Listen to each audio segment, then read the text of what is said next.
How to handle troubles. I want to show you what the Bible has to say about that, because no other book like the Bible knows human nature and has the answer that you and I need to be free from troubles, to live in peace and joy. What would you do if you were Jacob and you escaped from one enemy and another enemy was coming your way within hours of each other? Do you remember Laban chasing Jacob to kill him? God had to stop Laban from harming Jacob. And after that, who comes against him? His own brother, Esau, with 400 men.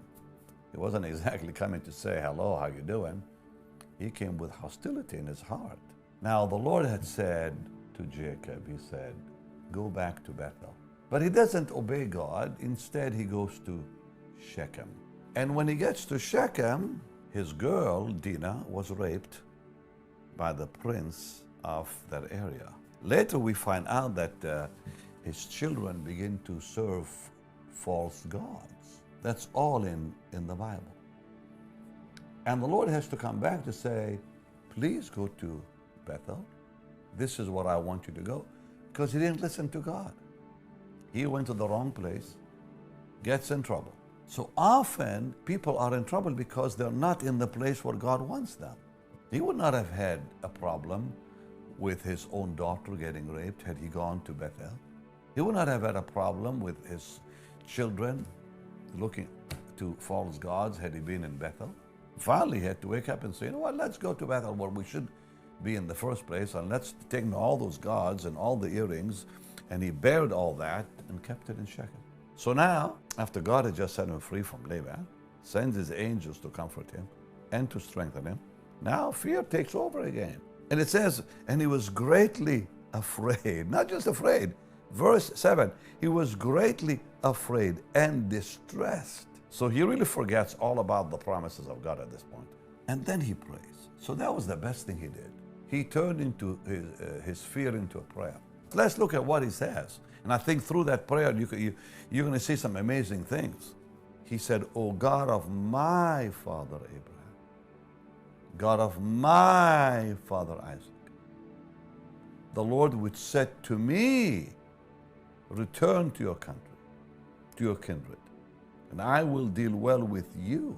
So I think the first thing we have to do is remember the covenant we have with God and call upon the Lord who made that covenant with us. But look what was the second thing that Jacob says.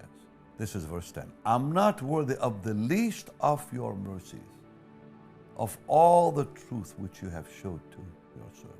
Here he acknowledged his own weakness, his utter lack of strength. That's number 2.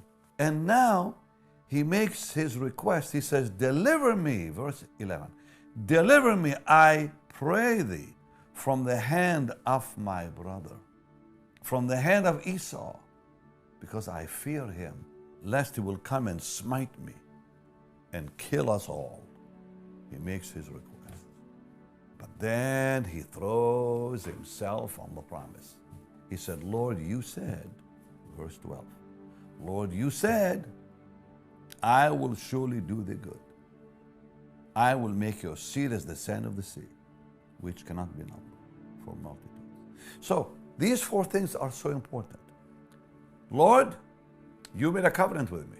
Lord, there's nothing in me that I can look to. Lord, here's my problem. I'm making that request. And Lord, I want to remind you about your promise. You do that, and those problems will start to fall apart by themselves. Because that's what happened there. So today, remember what I told you. Please, God made a covenant with us. He is not going to forget the covenant. We may forget the covenant.